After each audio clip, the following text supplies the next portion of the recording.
The courtroom buzzed with tension. The cold, sterile walls echoed the voices of those gathered for a case that no one expected. In the front, a man sat with his hands cuffed behind his back, his face a mixture of disbelief and pain. His name was Sergeant Major Isaiah King, a decorated Marine sniper whose skills had saved countless lives in the heat of battle. But today, he was not the hero he had once been hailed as. Today, he was just another black man sitting in a courtroom, waiting for justice that seemed just out of reach. The charge against him was absurd, or at least that's what many of his supporters believed. King had been arrested under charges of resisting arrest and assault on an officer after a traffic stop that escalated into something far darker. It all started when King, returning from a military mission, had been pulled over by a police officer for what was, in hindsight, a routine violation. But in the state of the nation with racial tensions running high, this simple act turned into a nightmare for King. As the officer approached his vehicle, King kept his hands on the steering wheel as he had been taught. The officer, however, grew suspicious when he saw a military ID on the dashboard.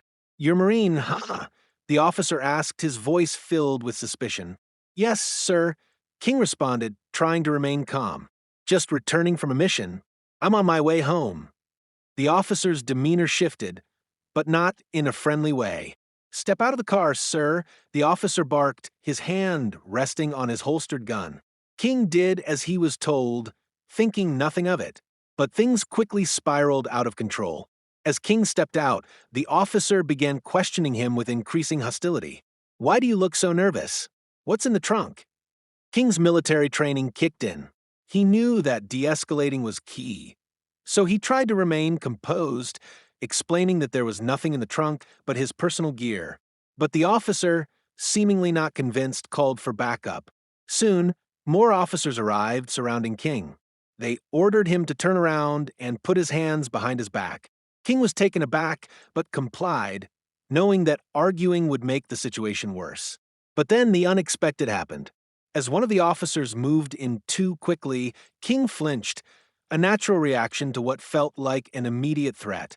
The officer misinterpreted the movement as an aggressive move, and before King could process what was happening, he felt cold steel snapping around his wrists.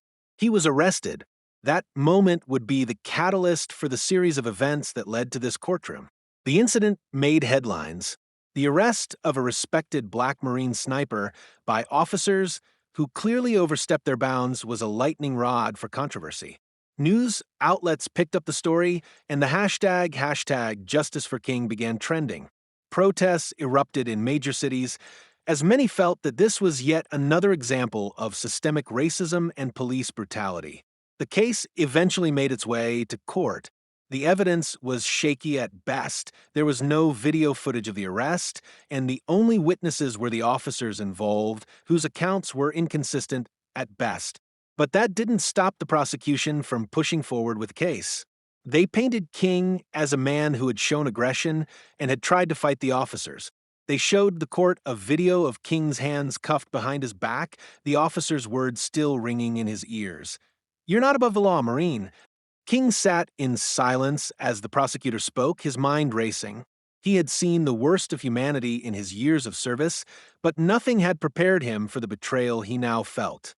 As the prosecution laid out their case, King's thoughts kept drifting to his days in the military, the time spent training, the lives lost, and the bond he had shared with his fellow Marines. But now, sitting here, he was just another black man in a system that seemed designed to fail him. The defense team tried to paint a different picture. They argued that King had been merely acting in self-defense after the officer's unnecessary escalation. They highlighted King's spotless military record and the fact that he had served honorably for over a decade. They brought in character witnesses who spoke to his integrity, his dedication, and his commitment to protecting others. But it didn't seem to matter. The weight of the system, the deep-seated prejudices, and the social climate seemed to overshadow any sense of fairness. It was in the middle of the trial, when the tension in the room was at its highest, that the doors of the courtroom opened with a force that caught everyone's attention. A man in a sharp military uniform walked in, his presence commanding immediate respect. It was General Harold Lawson, a four-star general, one of the most senior military officers in the country. His presence in the courtroom was not only unexpected but unprecedented. General Lawson was a man of immense stature, both in terms of his military rank and his influence. He was a man known for his unwavering support of the men and women in his command, regardless of race, gender, or background. His career had been filled with moments of triumph.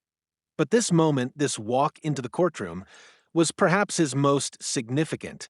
"Your Honor," General Lawson said, his voice calm but firm, "I request permission to speak." The judge, taken aback by the interruption but recognizing the general's authority, nodded. "Proceed." With that, General Lawson turned to the court, his eyes briefly meeting King's before addressing the room. "I have come here today, not as a general, but as a fellow Marine. Sergeant Major Isaiah King served under my command in several operations. I know him personally, and I can say without a doubt that the man you see before you today, the man sitting handcuffed in this courtroom, is not the man you've been told he is. He is not a criminal. He is a hero." A murmur rippled through the courtroom.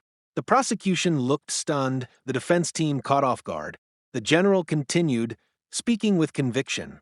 "I have seen Sergeant Major King in action," Lawson said. "I have watched him save the lives of his fellow Marines in situations where most would have folded under pressure. He has faced the harshest of environments, and yet he has always acted with discipline, honor, and respect. His service record speaks for itself. To see him here, in these cuffs, is a mockery of everything we stand for as a military. But beyond that, it's a tragedy of the justice system that is supposed to protect those who serve this country." King's eyes welled up with tears, not of anger but of gratitude. He had never expected something like this. The weight of the moment hit him hard, but he couldn't help but feel a small flicker of hope. Maybe, just maybe, there was still a chance for him to be heard. The courtroom fell into a stunned silence as General Lawson continued. "I am here to tell you that Isaiah King is a man who has served this nation with everything he has. He deserves our respect, not our suspicion, and he deserves the truth to be heard in this court." The general's words resonated deeply with the jury and the spectators. It was clear that the man who had walked into the room wasn't just a high-ranking officer. He was a symbol of the integrity that many felt had been lacking in the case. The judge, after a moment of contemplation, nodded solemnly. "Thank you, General Lawson. Your testimony has been noted."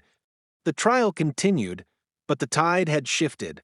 The credibility of the officers involved in the arrest was called into question, and the case began to unravel. It became clear that the arrest of Sergeant Major Isaiah King had been a result of gross misconduct, not of criminal behavior. In the end, the jury acquitted King of all charges. The news spread like wildfire, and for a moment it felt like justice had been served. But beyond the verdict, what mattered most was the courage shown by General Lawson, the four-star general who had walked into that courtroom, not just as a superior officer, but as a human being who understood the value of truth and honor. Isaiah King, once a symbol of military precision and discipline, had become a symbol of resilience. His battle was far from over, but for the first time in a long while he felt a sense of peace. The apology that had come from the courtroom would never undo the pain of that night, but it was a step toward healing. And for Isaiah King, it was enough to keep fighting for what was right. If this story resonated with you, don't forget to hit that follow button and stay connected with us for more powerful stories. Share your thoughts in the comments below, and let us know what you think of Isaiah King's incredible journey. For more inspiring and dramatic tales, make sure to subscribe to Expect Stories and be part of a community that believes in justice, truth, and the power of resilience.